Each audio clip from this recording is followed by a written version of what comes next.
சிவாயன். வணக்கம். நான் உங்கள் முனைவர் சுந்தரமூர்த்தி. பெண்ணின் பெருமைகளை எல்லாம் பார்த்து கொண்டு வருகிறோம்.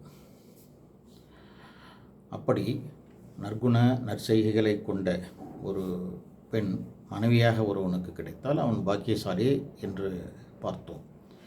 வள்ளுவர் அதை நன்மை என்கிறார். ஒருவனுக்கு ஒரு நல்ல மனைவி கிடைத்துவிட்டால் அது அவனுக்கு கிடைத்த நன்மை என்கிறார். மங்களம் என்ப மனைமாட்சி, மற்றதன் மங்களம் நன்மக்கட்பேறு என்கிறார். மங்களம் என்றால் நன்மை. நல்ல மனைவியை பெற்றவன் நன்மை அடைகிறான். மற்றதன் நன்கலம் நன்மக்கட்பேறு. அந்த நல்ல மனைவிக்கு ஒரு கிடைத்த ஒருவனுக்கு கூடுதலான ஒரு அணிகலன் நன்மக்களை பெறுதல். இங்கே கவனிக்க வேண்டியது என்னவென்றால், புதல்வரை பெறுதல் இல்லை, நன்மக்களை பெறுதல், நல்ல புதல்வர்களை பெறுதல் என்பதுதான். ஆக நல்ல மனைவி நன்மக்கள் பெற்று அறவழியில் ஒருவன் வாழ்கிறான் என்றால் அவன் தேவர்களுக்கு நிகராக மதிக்கப்படுவான் என்பதை பார்த்தோம்.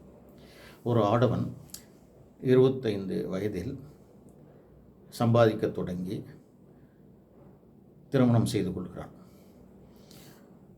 அவனுடைய திருமண வாழ்க்கை கிட்டத்தட்ட 50 முதல் 60 ஆண்டுகள் இருக்கும்.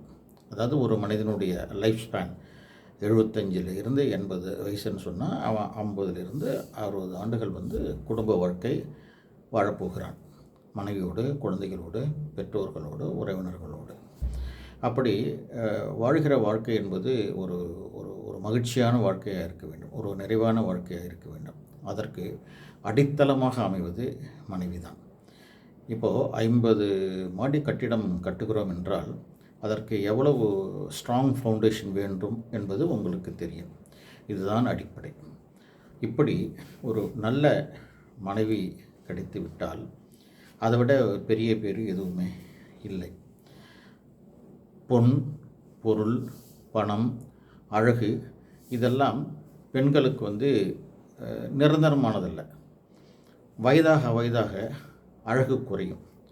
ஆனால் ஒரு பெண்ணினுடைய சமையல் கலை என்பது வயதாக அவருடைய சமையல் அனுபவம் கூடிக்கொண்டே போய் மிக மிக சுவையான உணவை தன் குடும்பத்தாருக்கு, குறிப்பாக பிள்ளைகளுக்கும் கணவருக்கும் செய்து கொடுப்பாள்.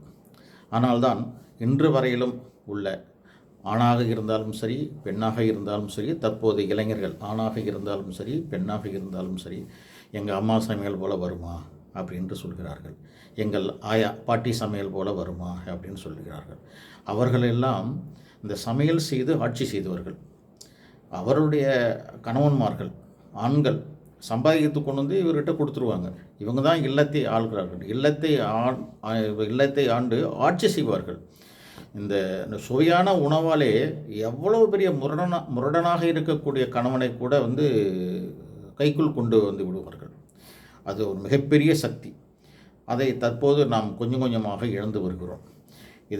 நான் ஏன் இதை வலியுறுத்தி சொல்கிறேன் என்றால், தற்போதைய பெண்கள் தன்னுடைய தாயையும் தன்னுடைய பாட்டியையும் பாட்டிய சமையலையும் பெருமையாக பேசக்கூடியவர்கள். நீங்களும் இந்த பெண்களும் சமையலில் வல்லமை பெற்று ஒரு குடும்பம் நடத்தினீர்களானால் நீங்கள் ஒரு நல்ல ஆட்சி பெற்ற ஒரு பெண்ணாக விளங்கி ஒரு சிறந்த இல்வாழ்க்கையை நடத்த முடியும் என்று தீர்க்கமாக நினைக்கிறேன். இதை நீங்கள் பின்பற்ற வேண்டும் என்று கேட்டுக்கொள்கிறேன். நன்றி, வணக்கம்.